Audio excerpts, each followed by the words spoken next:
Hello, everyone. I have a powerhouse with me here today. Fangirl moment. She is brilliant in everything that she does.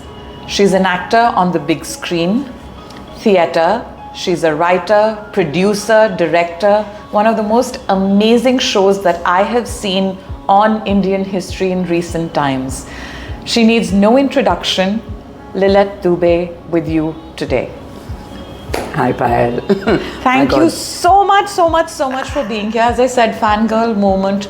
I am such a big fan of your talent in anything that you do. And Jaya, for me, was just brilliantly, beautifully done. Thank you. So we've done Chennai, Bangalore, we've done Delhi, Mumbai. We're coming back to Delhi. Just now we're going to Pune. Wow. And back again in Bombay. So yeah, it has been, it was a very unusual production, you know. I mean, the Mahabharat like you haven't seen it before. So And I'm very I think happy. very relatable, right? I think that is the beauty that of what is the you've reason written. why we did it, that, you know, I call it the Mahabharat for the 21st century. Absolutely.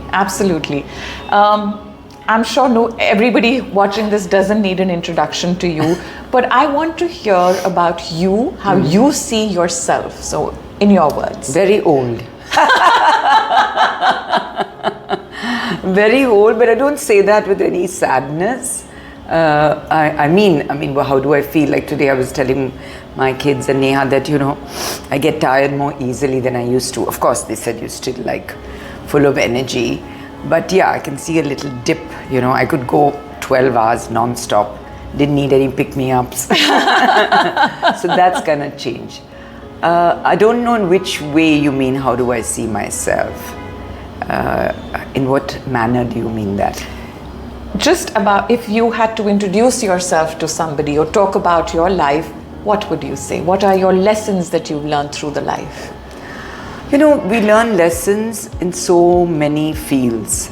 So, you know, there are professional fields in which you learn lessons, there are personal ways in which you learn lessons, and there are life lessons, you know. So, I don't fancy myself as a person who would write a self-help book, but I can share some thoughts that Absolutely. I have. And when you said, what do you think about yourself? I just think a few things. One is that I think as every decade passes, on a very individual level, you get more and more liberated in a really true sense. People don't believe that. I keep telling them, you're 30, one of the best decades, 40 even better, 50 even better, 60 even better, and I've just crossed 70 and it's even better. No, you're not 70. 70. I turned 71 in September last. Wow. So one of the biggest lessons for me was that you really begin to know yourself, discover yourself, and feel free to be yourself as you get older and older. One day it's this, one decade it's this, next decade you say, I don't care. And you are so comfortable in your own skin as you get older. You're so familiar with your weaknesses and strengths and how to deal with them. You become so comfortable with being who you are that you really, and I don't mean it in a bad way, you don't care anymore. You know, you think, okay, this is who I am. This is truly who I am. I'm beginning to more and more realize who I am. And I don't care if you're okay with it, fine. If you're not okay with it, that's also fine. You know, there is no more trying to be something to impress anyone, to please anyone, to dress a certain way or not dress a certain way. I mean, you say, I don't care. You don't think, as long as it's, you know, you're not dressing to look, what shall I say, improper or offensive. Yeah. You can dress any way you want. Just because these preconceptions about age, that you're a certain age, that you have to look this way, you know, and that, you know, my kids, for instance, my grandkids, they always say, Nani, your hair's all white inside. I said, it's all white. So they said, what do? You paint it? I said, yeah, every day I paint my hair, you know, so that it looks brown. And with the internet, you know, this is a thought I would love to share. With the internet, we're so caught up in how we look look, whether we look young, whether we look slim, whether we look, very attractive or whatever. We're too caught up in this physicality, which is scary, not for me, scary for young people, because it becomes such a aspirational thing to which they would go to some extraordinary lengths to achieve. Yes. Yes, So, absolutely. so anyway, where I'm concerned, I feel as I've got older and older, I have felt more and more free and more myself, more comfortable with who I am, more realistic about what life is all about. It's good. It's not that I'm not aspirational, or I don't have goals, or I don't want to achieve a lot of things. I mean, I keep telling people, I think I want to go on stage. I want to just be acting and boom, curtain, and I'm done and I'm gone. So that's the way I'd like to be, right up to, like Zora Appa, who at 94 would give she sat in a wheelchair, Paayal, and gave a 10-minute monologue where she remembered every word. Abhi to main jawan hoon. I saw that. Very famous I saw piece. that, yes. Yeah. So I want to, there was a line in Cabaret where I want to go like Elsie. It was a very famous song. So I want to go like Zora Appa, alive and kicking and well and doing stuff as long as I can. So that, what I mean is, it's not that I don't want to be, fully alive and in the moment and enjoying everything till the last. At the same time, I don't know whether it's age or not, I've had it for a long time. I have no desire to, or let's say no worry about dying, or mortality or anything like that. I say to the universe and to the powers, the divine powers that be, that listen, I'm ready to go now. I've seen it, I've done it, I've been there. There is nothing that is a regret that oh ye nahi kiya, wo nahi kiya, and sab bahut diya aur chappad phar ke diya. But at the same time, if I'm there, I want to enjoy every moment. I want to make the most of every moment. I want to enjoy every aspect of my life. And I have tons of things on the back burner. You talked about writing. I want to write one day. Actually, Harper Collins had commissioned me long back. First they asked me to do a novel.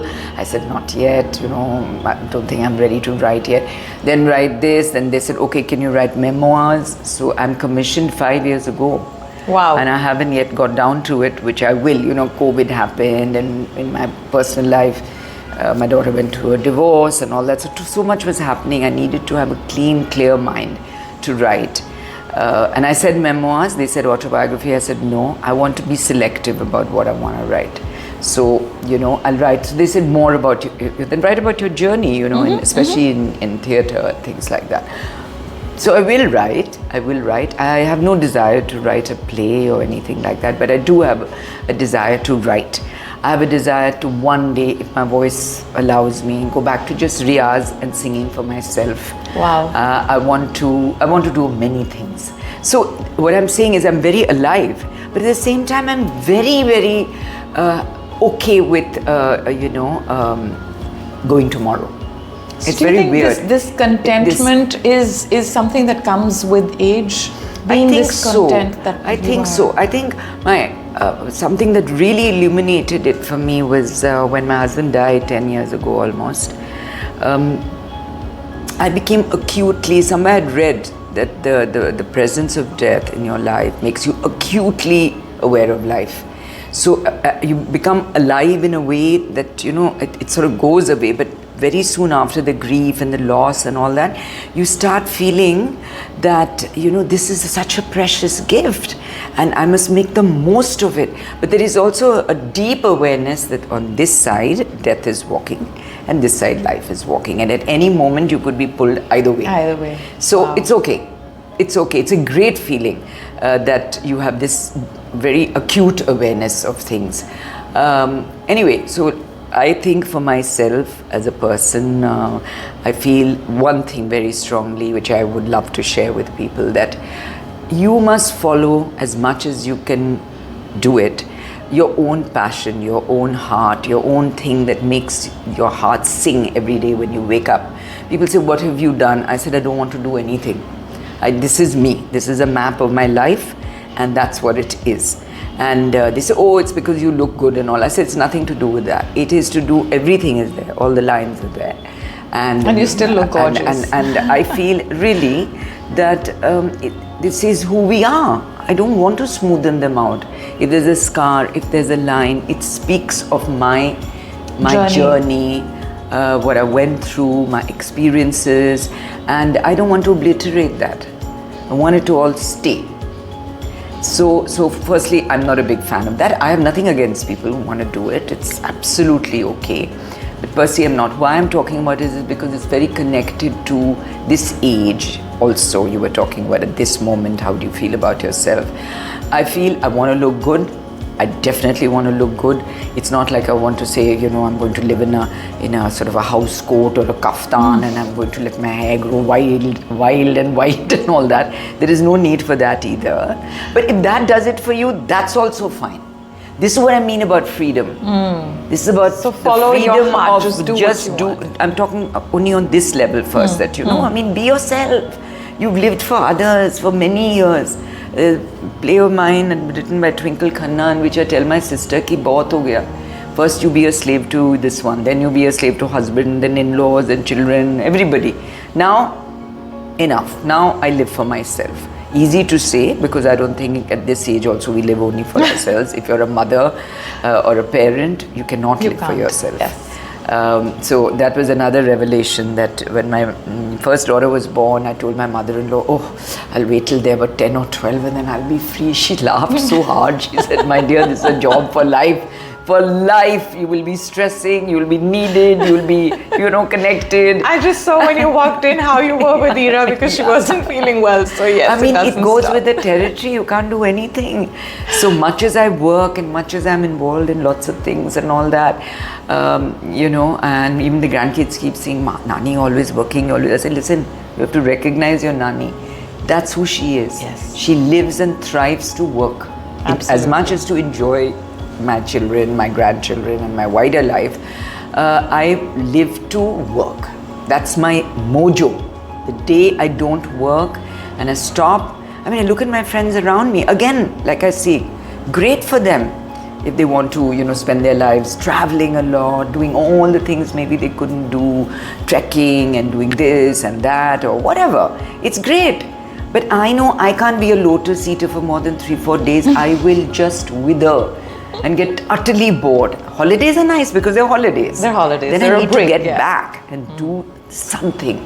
And the other thing was this age, which I feel more and more, that if you don't follow, which really sort of is something that's driving you from inside, you cannot even aspire to excellence. You will only aspire to something if you choose that path, whether it's of a road less traveled or whatever. But if you go that way, where your heart is taking you, where every day when you get up, you say, wow, this is what I want to do. And today I'm going to do this and tomorrow I'm going to do that. It gives you such joyousness in your everyday life. And people ask me in interviews, Paayal, what is the best thing you've done? You know, we thought this was very good or whatever and all that. And by now you're a fossil, so you're on this jury and that jury and that jury. As if like you've learned all the gyan in the world, you know. But they ask me, and I say, and I mean this in a broader sense also, I haven't done it. The best thing in my life, at least professionally, or even otherwise maybe. You know, I did a movie called Best Marigold Hotel. Maybe around the corner, even in a personal sense, something magical can happen. So, not that I consciously think about it, but I'm saying work-wise, I am a great believer. But the movie was a testament to keep your head and heart and mind wide open to everything. Life is beautiful. It's full of infinite possibilities. And I think you just have to say, tomorrow is another day. Like Scarlett said in Gone with the Wind, tomorrow is another day. And it's full of rich with possibilities. That's a moment after my heart. You know, well, tomorrow is another day. Oh tomorrow my God. is another day. So, you know, I feel like when they ask me, they look very shocked. They said, "आप क्या कह रही हैं?" I said, मैं कह रही हूँ कि जिस दिन मेरा सबसे बेहतर तरीन काम हो गया है, तब मुझे मतलब सब कुछ बंद करके अपनी दुकान घर जाना चाहिए. जब तक हम aspire कर रहे हैं, हम especially in the artistic field, we are so lucky. Every time we do something, it's like a clean slate. You get a chance to rewrite it again. And you say, okay, maybe this time it'll be a little more perfect than I did it last time. It never is, and I'm a Virgo, so I found 1,000 faults with Jaya and everything else. But it's that drive to achieve that perfection which is the thrill. It is not in reaching that perfection, which is impossible. Nothing is perfect. Nothing is perfect. So neither is a relationship perfect, neither is a piece of work perfect, neither is love perfect. Nothing is perfect. I mean, the beauty of life is the little imperfections that exist. But I'm saying, for me, that is it. You have to follow it, and yet you are constantly trying to reach that you know, that pinnacle, goal, or that what is yeah. it called in you know, King Arthur's tales, the Holy Grail. You never reach it. You just aspire for it. But excellence lies in wanting to try to reach it. Wow. That's where the excellence can happen. So true. Because you just go on and on and on. You never give up. You say, no, next one's going to be better. If I ran the 100 meter and I didn't break the record, maybe next time when I do it, I can. So it's grit, determination, hard work, sweat, but it's also this desire to keep on trying to better it, one better next time, you know. And I think it's in everything. It's not just in work. It's in your relationships and everything. If you keep saying, okay, next time, doesn't matter, this happened, but we will try to move on and do something which now we've learned. And the other thing is, trust me, even at this age, and I keep telling my manager, my theatre girl, that, you know, every day there is a lesson to be learned. You think you know this? You've done this one before, you've marked all the boxes, everything is right, and suddenly it's like the universe says, yeah, hello, here. Like I used to say, thank God I've never been to a court, I've never had to deal with lawyers, and then suddenly, boom, late in my life. So it's like there is learning, and all of it is contributing to make you who you are. There is nothing that is negative. I don't believe that, or wrong, or anything. It's all contributing to a wholeness, a better understanding of the world, of yourself. So I don't look at anything. It may be stressful, of course it's stressful, but if you say to yourself that, okay, you know, ये भी देख लिया, समझ लिया, अब इससे भी कुछ सीख लिया, then it's all par for the course. You don't just slump down and sort of get into one deep depression. God has blessed me with one big thing, I have to say, which is a very positive nature, a very optimistic, and I don't mean in a silly way optimistic. I don't think, oh, tomorrow, you know, I'm going to get the Oscar, much as I'd love it, but, you know, or get a national award. No, I don't mean that kind of optimism. I'm talking about being open to tomorrow will be a better day. You know, like I said, you know, I love that line, tomorrow's another day, because it shows that there is always something better that might come along. And I think that is a very important thing, important lesson to learn as you go along, that, you know, nothing is forever. Nothing, even unfortunately, and I think maybe if it's a very deep grief of someone, like a child, maybe, I don't know, I don't think I could ever get over that in my life. But otherwise, partners, old parents, you know, time heals and you move on. Time teaches you how to... Yeah, how to cope, how to deal with it. Absolutely. And, you know, how to think about them in a way that brings a smile to your face, and remember the good things, and not get all caught up. And anyway, I was blessed because my parents went very late in life, late 80s, early 90s. So I say good life. Who wanted to see them, you know, rotting in a bed? Obviously, You didn't want to see that. So, you know, the time had come. And I started, you know, believing a lot in a strange contradiction. I definitely believe in free will, you know, and you have choices to make and you must make them. But I've also begun to understand that there is some element which is not completely in your control also. Call it destiny, call it... I remember talking to a priest, a Catholic priest many years ago, and I said, what is this? We talk about free will and we talk about destiny, and how do the two reconcile? So he gave me a very funny example. He said, think of a very large room. That is what you come with. But within that very large room, you have many choices that you can make. Now, I don't know if it was the best way to explain it, but it's sort of little bit... Kind of put it in perspective. Yeah, and I got older and I said, maybe there are some things, maybe the choices that we are making at a point in our lives which seem completely our choices but are determined circumstantially by many other things. Maybe body clock for a woman, the clock is ticking. Maybe it's... And you make choices in that time within the people that you have around you and you have met. Maybe if that choice was to have made 5 years later, you would have married someone else or got into a relationship with someone else.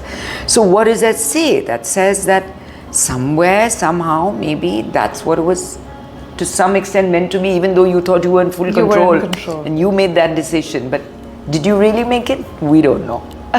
So it's very, to me, philosophy and, things like this are very interesting and fascinating of how much we know, how much we really... of course, we know very little. That goes without saying. Tip of the iceberg. All the knowledge, all the collective knowledge that humans have is the tip of the iceberg.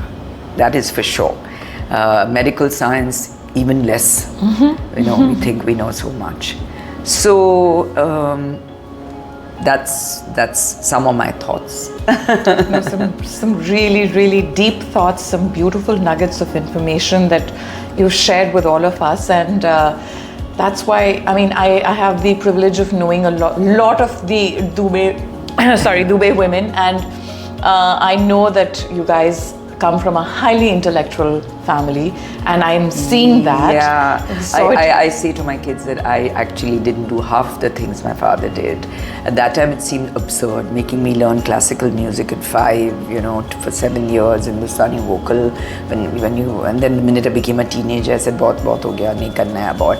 But it left so much. If I love music, it's a bit of a legacy because my father sang and he played the accordion and all that, and he had a great love of music. He passed that on by exposing us. When I was 13, 14, made me read the History of Western Philosophy by Bertrand Russell. I said I want to read it. I was an avid reader. Things like that introduced me to the Impressionists, the masters and things like that, He was a very 360-degree man. His passion was physics, the special theory of relativity. Oh, wow. He worked on that, he wrote on that, he gave seminars on that. Though he was an engineer by profession in the government, and then later he worked in the corporate world, but that was his love. He told my mother when he got married, "I have one mistress and you'll have to give me time for her." And my mother said, What? And he said, "It's physics. Every day for 1 hour, 2 hours, I will work on physics." Wow. So yeah, and my mother was a gynecologist from Lady Harding in the good old days. Wow. Yes, worked with Shirodkar, who was like the Soonawala of her time. Yes, so, absolutely. And yes, my grandfather was first FRCP and his father was a judge. So they were very aghast that मैं क्या कर रही हूँ? What is this nonsense theatre and acting and ये सब क्या है? ये सब लोग, Dad used to say, अरे Shakespeare हम pleasure के लिए पढ़ते हैं. And he knew Shakespeare better than I did. He was very well read. So he'd say, ये सब थोड़ी करना है. ये सब मतलब masters in literature कौन करता है? This is ridiculous stuff. You cannot do this. And I had to fight with him. And I had to do 2 masters in mass comm and literature, one from JNU, one from LSR, to be sort of educated. Oh my God! Wow. Yeah. And so now, in that you can't, when you get older, as you said, what are the thoughts? You realize you are a product of your parents, their influences, their values, thank God, what solid values, of their beliefs, everything. You are an amalgamation of all that, and you pass that on to your children and their children, it's like an osmosis. you don't even realize it. You don't even But they just pick it all up. So when they talk about parenting and all today, I said, yes, very important to be very involved. But it's really, you live by example.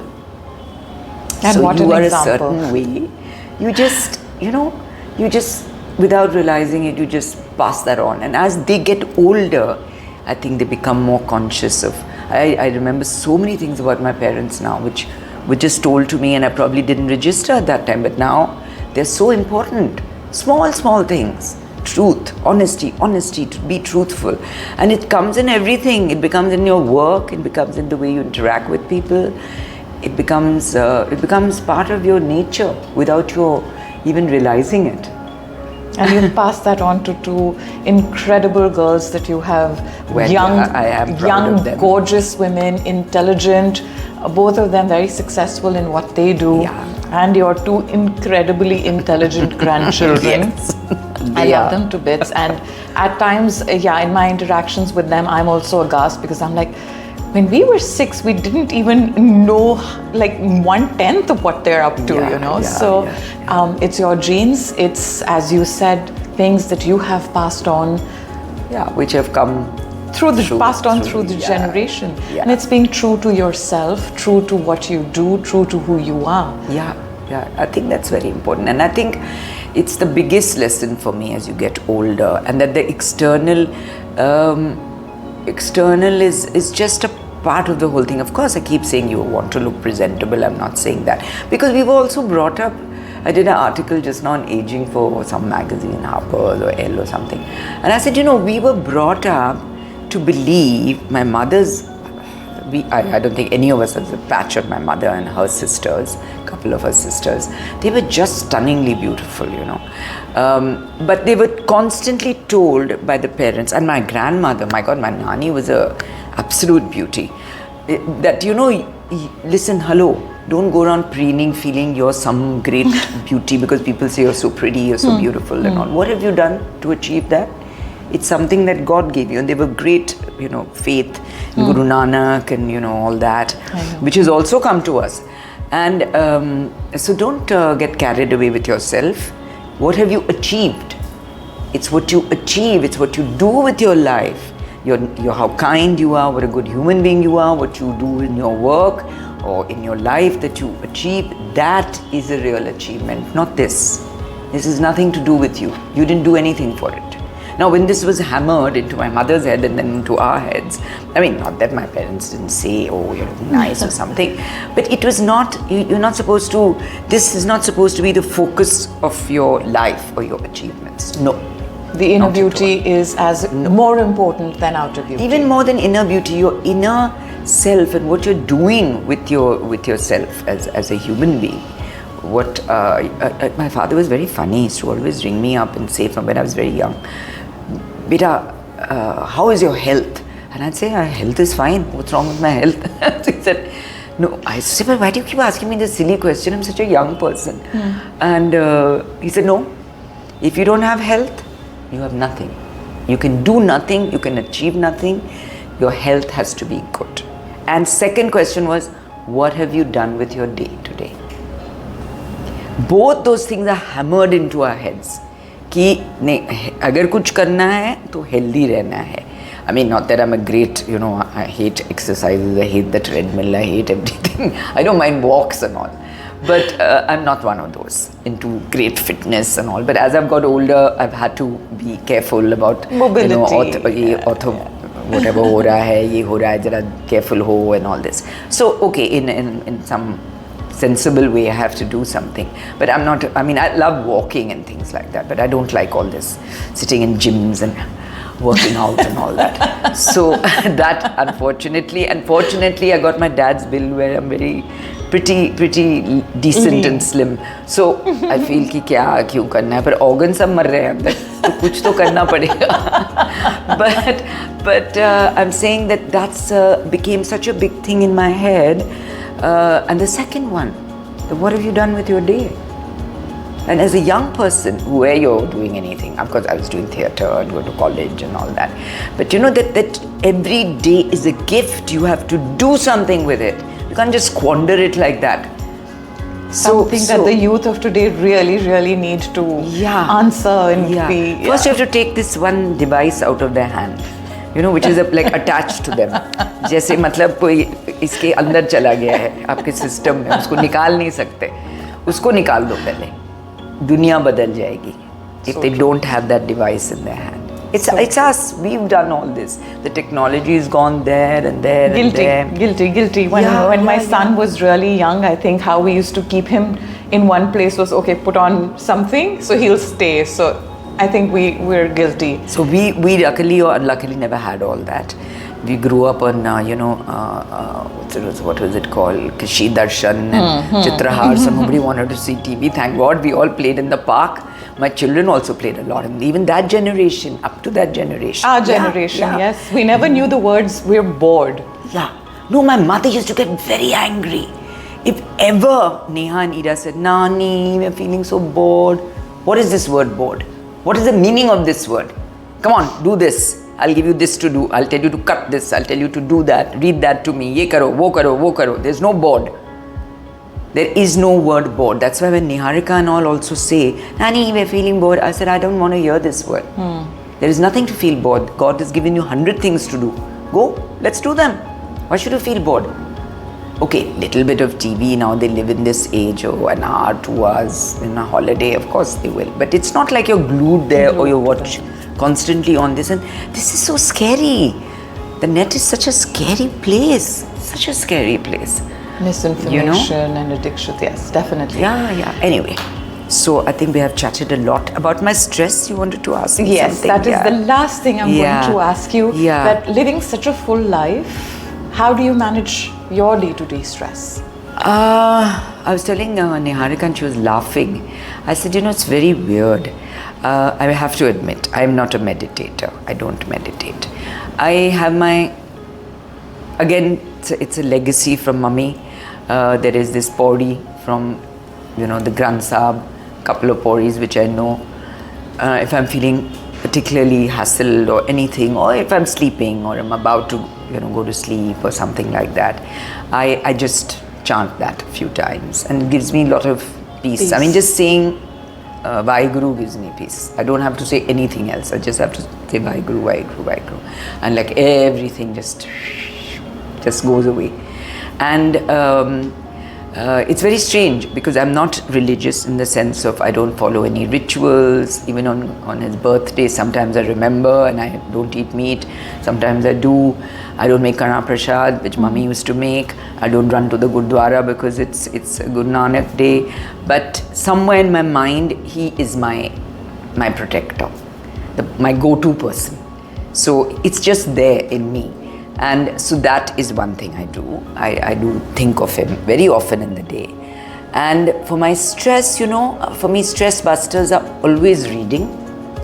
And I love Scrabble and I don't get a chance to play with someone all the time. So I'm playing with the computer constantly. And it's great mind thing. Absolutely. I find it highly relaxing. Reading, not even listening to music. Somehow as I've got older, I like music very much. But I like silence a lot more. A lot more. It makes me feel really good just being surrounded by silence. And that is meditation, no? The quietness and the just stillness.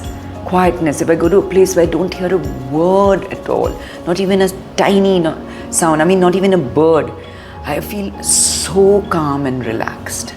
Just being only with myself, my own thoughts, whether they are highly spiritual or not, but I'm just with myself in complete silence. I found it a very strange change in the last decade. Someone who loved jazz and listening to this and listening to, the Hindustani vocal, listening to all kinds of things. Suddenly I hear less and less. I just want to, very often I say, chalo, let me put on something. I say, nahi, rather just be quiet for a while. Just be quiet, look at the tree outside, read a book. Be more internal rather than need something externally. For someone who says they don't believe in any of this, you've just given the perfect path and the perfect mantras for all of that.